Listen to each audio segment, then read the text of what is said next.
поняла, если не ее ружье подстрелит эту белку или глухаря, найдется другой хищник, куница или лиса, кто задерет их день спустя. А через месяц или год хищник сам падет от болезни или старости, станет добычей червей, растворится в земле, напитает соками деревья, прорастет на них свежей хвоей и молочными шишками, станет пищей для детей убитой белки или задранного глухаря. Зулейха поняла это не сама, Урман научил. Смерть была здесь везде, но смерть простая, понятная, по-своему мудрая, даже справедливая. Облетались деревьев и гнили в земле листья и хвоя. Ломались под тяжелой медвежьей лапой и высыхали кусты. Трава становилась добычей оленя, а сам он — волчьей стаи. Смерть была тесно, неразрывно переплетена с жизнью и оттого не страшна. Больше того, жизнь в Урмане всегда побеждала.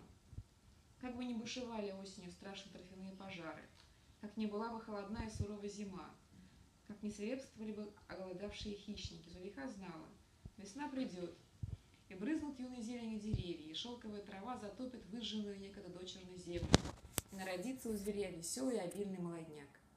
Оттого я не чувствовала себя жестокой, убивая. Наоборот, ощущала себя частью этого большого и сильного мира, каплей в зеленом хвойном море.